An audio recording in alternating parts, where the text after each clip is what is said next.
Bienvenidos y bienvenidas. Soy Lisbeth Alvarado, jefa del Fondo Editorial Cayetano, y esto es Anatomía de un libro.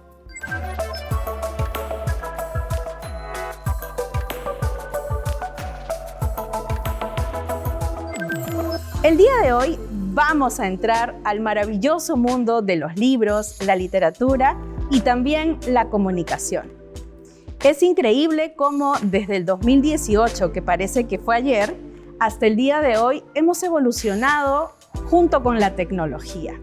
La comunicación ha cambiado y también ha cambiado la forma de acceder no solamente a los libros, sino a los diversos contenidos culturales. Hace aproximadamente unos 4 o 5 años conocí a la persona que me acompaña hoy para este programa. Y lo conocí justamente porque algo nos vinculaba, que eran los libros. Y durante estos años ha podido lograr ese sueño que tenía cuando lo conocí de tener un canal de YouTube. Hoy me acompaña el comunicador Kevin Zabaleta, que tiene el programa de YouTube Histeria del Perú. Bienvenido, Kevin. Qué gusto tenerte hoy conmigo aquí. Lisbeth, muchas gracias. De hecho, ha pasado muchos años, se han sumado proyectos y, digamos, ahora en esta conversación que va a ser de libros, de hecho, vamos a actualizar todo esto que ha pasado en estos años. Cuéntame, Kevin, tú eres comunicador de profesión, pero ¿cómo así un comunicador que no está muy lejos, digamos, del mundo de los libros, pero cómo se interesa por la historia sobre todo? Sí, de hecho, el primer gran proyecto, digamos, que tuve es Histeria del Perú, que es un canal de YouTube que, digamos, trataba de exponer temas de historia del Perú desde un ángulo de repente particular, ¿no? Que eran los temas de mi interés. A partir de ahí igual fui yendo a distintos ámbitos. Por ejemplo, igual la literatura nunca me era ajena. Lo que pasa es que en San Marcos, la escuela de comunicación está al costado, está dentro, mejor dicho, de carreras como literatura, lingüística, arte. Entonces, este ambiente es el que nos fue formando y que pues para ahí adelante seguimos y me fui interesando en otros temas y así comencé este proyecto. ¿Y recuerdas cuál fue el libro que te marcó o ese primer libro que te llevó por el camino de la literatura? Yo siempre comento que, digamos, antes de aprender a leer, digamos, aprendí a escuchar, porque a mí me leían pues como a todos deberían, ¿no? Leer los cuentos. O sea, yo recuerdo mucho, justo El gato con botas, lo recuerdo muy bien, o siempre me lo recuerdan en casa, porque era un libro grande con ilustraciones, incluso donde el gato era un monstruo, parecía, ¿no? Porque era un gato humanoide y que, digamos, es como que de mis primeros recuerdos de lectura. Mira, a mí me encanta Alicia, o sea que estamos por ahí, ¿no? Creo que cuando somos pequeños hay libros que nos empiezan a marcar y de pronto nos acompañan durante toda nuestra vida. Sí, de hecho, o sea, creo que los adultos ahorita, nosotros desde esta posición, a veces subestimamos la labor que tiene la literatura infantil y de hecho autores ya como Jorge Eslava, entre otros, han tratado de estudiarlo, han tratado de preponderarlo como un aspecto importante, ¿no? Porque al fin y al cabo, digamos, la lectura debe comenzar o comienza en esa etapa como infantil, donde, digamos, todavía no tenemos conciencia de lo que es leer, de lo que es, digamos, las historias en sí. ¿Y te atreverías a decir, o te voy a hacer una pregunta que a mí me encanta hacer, pero te atreverías a decir que en el Perú se lee muy poco, no se lee, o sí se lee y subestimamos a los lectores y las lectoras en el país? Por ejemplo, digamos, yo apelaría a los números, ¿no? A veces muchos confundimos el bestseller, por ejemplo, que es el libro más leído o es el libro más comprado. Digamos, a partir de esto, pues sigo cuestionando de repente a la estadística. En general, creo que no nos dan muchas luces que en el Perú se lea. De hecho, sí hay análisis, sí hay como que igual trabajos que se han hecho al respecto. Yo creo que no se lee, de hecho, pero apelaría a cuáles son las causas, ¿no? Improvisando, hablaría sobre esta escaso acceso a las bibliotecas, esta de repente dinámica en que las ferias a veces no se pueden dar de manera, digamos, especial en cada distrito, y así, digamos, la lectura es una gestión muy extraña o muy difícil de explicar, y cuyos factores son variados. Pero sí, yo creo que en el Perú hay una deficiencia en ese aspecto. Algo que a mí me gusta decir siempre es que quizá no leemos como quisiéramos los que estamos en el sector editorial que se leyera, ¿no? Creo que eso para empezar. Pero no puedo dejar de mencionar la asistencia a, por ejemplo, la Feria Internacional del Libro de Lima, que sin dudarlo es la tercera feria más importante en la región. Entonces, ¿cómo ves tú esta contradicción, ¿no? Porque para mí lo es, digamos, se dice que en el Perú no se lee, pero luego ves más de 500,000 de personas asistiendo a la feria. ¿Qué opinas? Ribeiro tiene una prosa patria que dice algo así como: hay tantos libros por leer y a veces que tan pocas ganas de hacerlo. De hecho, sí, la feria tiene, digamos, no sé, un espacio igual muy cómodo, digamos, como para muchos. Para muchas personas también la Feria del Libro de Lima, digamos la grande, la internacional, vendría a ser como esta gran festividad donde reuniría a, digamos, a diferentes actores del sector cultural y que, digamos, más que ser también una fiesta del libro, es una fiesta de la cultura, ¿no? O sea, cuando le agregas ya música, cuando le agregas ya otro tipo de eventos, yo creo que es más que el libro, ¿no? De hecho, yo entre mis amigos siempre he sido como un poquito más el Contreras en ese aspecto, ¿no? En que, digamos, yo le encuentro el valor, no tanto al objeto, sino al contenido. Y hay mucha gente que va justamente por estas actividades culturales, ¿no? Yo he visto familias que van a la feria durante todo el día, o sea, es una fiesta realmente. Pero ¿cómo ahí vemos, durante los últimos años sobre todo, el cambio en esta gestión cultural? Es decir, hace 5 años no existía TikTok, espero no equivocarme, pero no al menos con la explosión que tiene hoy, ¿no? ¿Cómo ahora estas redes sociales o estos nuevos medios de comunicación cambian también la gestión cultural desde tu punto de vista? Algo que puede tener TikTok de repente como característica aparentemente positiva y negativa al mismo tiempo es el de la moda. O sea, podría ser que, digamos, TikTok con esta ventaja de la viralidad, con esta ventaja de llegar a números mayores, sea algo plenamente aparente nomás, ¿no? Entonces, cuando, digamos, un grupo de influencers como 10 o 15 te recomienda ir a la Feria del Libro, esto se crea como una aliada, como para que vayan más personas. Sin embargo, yo iría un poquito más allá, ¿no? Digamos, más allá de la asistencia tiene que estar, pues, la lectura. Más allá de la asistencia tiene que estar la curiosidad, la inquietud, la reflexión. Entonces, por ese lado yo me acojo. ¿Y crees que hay libros buenos y malos? Por supuesto. ¿Cuál es la valoración? ¿En qué te basas? Sí, yo sé que a veces hay mucha gente en el sector que dice que no hay libros malos, pero de hecho sí los hay. Por ejemplo, ¿qué hay? En historia tenemos libros donde los historiadores fueron patrocinados prácticamente para lavarle el rostro al gobernador de turno. Quiero recordar a un tal Ugarteche que escribió una biografía de Sánchez Cerro, por ejemplo, y hay muchos más. Por otro lado, los libros malos también son los libros que tienen información errónea. Digamos, un libro con mucha fe de ratas, pues es un libro que no ha pasado, digamos, el control editorial que tú bien conoces y que, digamos, sí le pondríamos un puntaje negativo. ¿Qué otros libros malos puede haber? De repente es que ya, y por el otro ámbito está ya los objetivos, ¿no? De hecho, evaluando para la contraparte, los libros positivos, ¿qué serían, no? Estos libros que de repente dieron mucho más trabajo a su autor. Por ejemplo, ¿no? Yo estoy revisando mucho de la biografía de Tolstoy, ¿no? Uy, ¿cuánto se demoró en escribir Guerra y Paz? ¿Cuánto, no? Entonces, digamos, ahí nos da una pista del valor que tiene el libro en sí mismo, por así decirlo, ¿no? Los Miserables también a su manera, como que estos libros voluminosos, y que por eso yo diría que son libros buenos. Me has hecho recordar algo. Humberto Eco decía que en el mundo existen millones de libros maravillosos que nadie lee. Yo te diría ahí, te preguntaría, ¿cómo hace Kevin para poder recomendar libros cuando les llegan 5, 10, 20 los libros que te puedan llegar de las editoriales? ¿Cómo haces realmente para hacer esa valoración y decir, este es un libro que yo debo recomendar?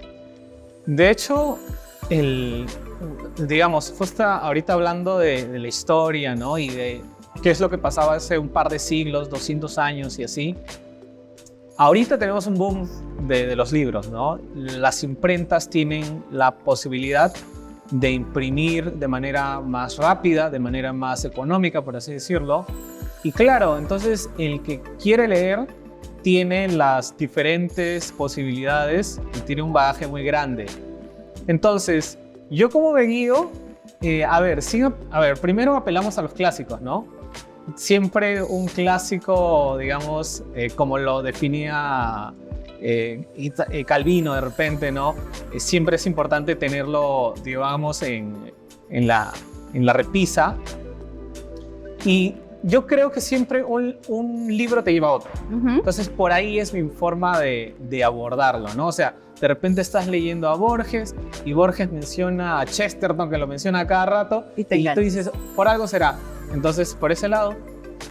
¿Y has también explorado los libros electrónicos? Yo sé que ya los libros electrónicos no son una novedad, pero digamos, sí es una alternativa cuando no puedes ir a la librería a comprarlo o cuando no está disponible en tu país. ¿Qué opinas sobre los libros electrónicos y también sobre los audiolibros? Ok, de hecho, yo me compré un libro electrónico que es un lector e-reader, quiero decir, hace unos 2 años o 3 años. Debo confesar que no lo utilizo mucho más leo en la computadora, pero sí me parece un espacio positivo para difundir el conocimiento. De hecho, a mí más que libros me gusta hablar como del conocimiento en sí. Entonces, el e-reader sí te da una ventaja, que es el de tener, digamos, poco espacio para llevar mucha información. Yo creo que es una cuestión de aprendizaje. Yo quiero, por ejemplo, aprender a leer ahí, y es una forma de aprender nuevamente.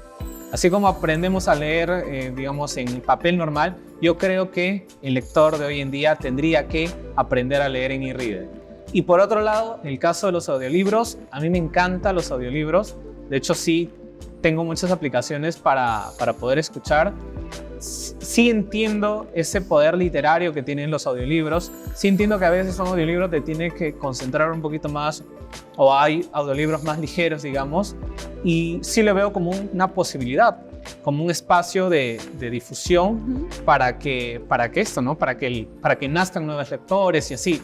Por ejemplo, todos sabemos que Flaubert, el escritor de Madame Bovary, pues leía muchas veces cada oración de este libro que estaba escribiendo. Entonces nos daría una idea, porque todo escritor lee en voz alta o lee mentalmente su texto, ¿no? Que en el momento que nos están leyendo un audiolibro, al fin y al cabo también tenemos un poquito al lector o al escritor que nos está leyendo. He visto que eres un enamorado de los gatos, además, y que estás dictando algunos talleres sobre literatura y gatos. Sí. ¿Cómo así surge esta idea y de qué trata? Yo desde el año pasado estoy dictando diferentes talleres que son propuestas personales que hago para acercarme a la literatura, digamos, como a mí me gusta, ¿no? No creo que sea un acto de alguien frustrado con las letras, porque, digamos, tengo mucho acercamiento en la literatura, sino es más como una forma de comprender, ¿no? Al fin y al cabo, en los textos que leemos. En algún momento hicimos algún taller sobre Ribeiro fuera de Lima, que era como estos cuentos de Ribeiro fuera de, digamos, fuera de este aspecto limeño, y esta vez ha sido una propuesta de gatos en la literatura. Es una forma tangencial de ver la literatura. ¿Para qué? Para apelar a las personas que aman a estos curiosos animales, que justamente ahora, explorando la historia del gato, hay una relación muy frustrada con el humano, porque no es la misma relación del perro con el humano que del gato con el humano, ¿no? Y a partir de ahí encontrar textos y encontrar autores y autoras que han hablado sobre el gato, que han escrito poesía, que han escrito incluso hasta ahí novelas sobre los gatos, ¿no? Incluso justo Neruda, Borges, y así muchos autores más están como que reflexionando, y me gustó esta propuesta. Vamos a trabajarla y de repente se vuelve a repetir incluso en una segunda parte. Tú decías que no es la misma relación, digamos, del perro con el humano, pero cuando uno va a las ferias encuentra muchísima más producción sobre gatos que sobre perros. Es curioso, ¿no? Es muy curioso. Sí, a ver, yo creo, o sea, lo que estuve leyendo, lo que creo que puede pasar con el gato, lo que se dice es que con el gato hay tanto antagonismo, digamos, que puede ser un ser muy, digamos, blanco, por así decirlo, y un ser también muy oscuro en algunos mitos o tradiciones, etcétera. Entonces, es algo particular con lo que pasa con este animal, ¿no? Justo Borges creo que lo tiene, que dice algo así como esta oportunidad de acariciar al gato es como la única opción que nosotros tenemos para acariciar a un tigre. ¿Y podrías recomendarnos un libro, al menos uno o un par, si es que los tienes en mente, sobre esta relación con los que podamos empezar a leer más sobre el tema? A ver, por ejemplo, cuentos. Por ejemplo, descubrí un cuentito de Cabrera Infante que se llama Offenbach, que, digamos, lo escribió cuando estuvo en Europa, y él describe un acto muy, digamos, fantasioso que tiene con su gato. Yo recomendaría como ese cuento, que de hecho hay varias antologías de gatos, quiero mencionarlo como para los fans del gato.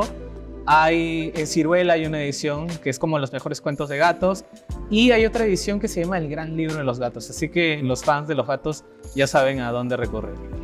Y así como hay una fascinación, digamos, en la literatura por los gatos, ¿has encontrado algo sobre libros y medicina, por ejemplo? Sí, de hecho, venir a un espacio de la Cayetana Heredia te trae a la mente, digamos, estas diferentes opciones que tenemos en la literatura y la medicina. ¿Por qué? Porque para comenzar ha existido escritores médicos, sí, ha existido escritores pacientes, por así decirlo. Lo digo porque hay escritores que han sufrido de muchas enfermedades y han acudido mucho al médico, y han habido incluso hasta personajes literarios que han sido médicos, ¿no? Estaba recordando justamente, a ver, para hacer alusión a Mary Shelley, que el doctor Frankenstein pues es un médico que justamente influenciado por este contexto del galvanismo, que con la electricidad y las posibilidades de la vida, etcétera, pues hace un experimento muy malo o muy errado para él, porque al final se arrepiente, ¿no? Que es crear este monstruo. Luego también estaba recordando, ¿sabes qué? El caso el caso del señor Valdemar, que es un cuento de Edgar Allan Poe, donde es esta cuestión moral en lo siguiente. Un paciente está a punto de morir, es un hombre anciano, el señor Valdemar, está a punto de morir y le traen a un psíquico para que lo hipnotice cuando está a punto de morir. Y lo que se da cuenta es que el señor Valdemar comienza a estar dormido, pero a hablar diciendo estoy bien, no me descongelen, por así decirlo. Entonces imagínate ese dilema médico Claro que donde, sí, digamos, un paciente está en ese punto. Y otro personaje que también estaba recordando es el doctor Juvenal Urbino, de El amor en los tiempos del cólera, que es un doctor que estudia en París, digamos, medicina, ¿no? En general, y luego vuelve a su natal Colombia, donde él, al igual que su padre, tiene que ver el caso del cólera que está invadiendo las zonas. Y así tenemos mucho más. Yo creo que así como vas a hacer un curso, taller sobre literatura y gatos, deberías hacer uno también sobre libros y literatura y medicina, porque de todas maneras van a seguir saliendo las opciones. Me encantaría seguir conversando contigo todo el día, pero no se puede. Así que me gustaría que cerremos esta conversación y que nos cuentes un poco más sobre el podcast que estás ahora trabajando. Sí, bueno, para terminar y para despedirnos te cuento que he comenzado un proyecto con dos amigos cercanos, que es Merlín Chambi y Gianfranco Ereña, que es un proyecto de podcast donde se llama Dudas Eternas, y cada programa planteamos una duda, a veces en modo interrogante, para resolverlo de alguna forma con nuestras estrategias de los libros que hemos leído, de la experiencia de vida, y a veces aludimos a películas, a veces aludimos a muchas cuestiones, digamos, y estamos muy bien. Vamos en el episodio número 20 y tantos, y la verdad es que hemos tenido muy buena acogida y por eso estoy muy feliz. ¿Cómo se llama el canal para que lo puedan revisar? Dudas Eternas, que es un guiño a Los Dados Eternos de César Vallejo. Muchas gracias, Kevin. Ha sido un gusto poder volver a verte el día de hoy después de tantos años y que los libros nos sigan llevando por el mismo camino. Espero volvernos a encontrar. Igual, muchas gracias por la invitación. Muchas gracias. Esto ha sido todo por hoy. Muchas gracias por acompañarnos y no se olviden, Lean mucho, lean poco, pero lean.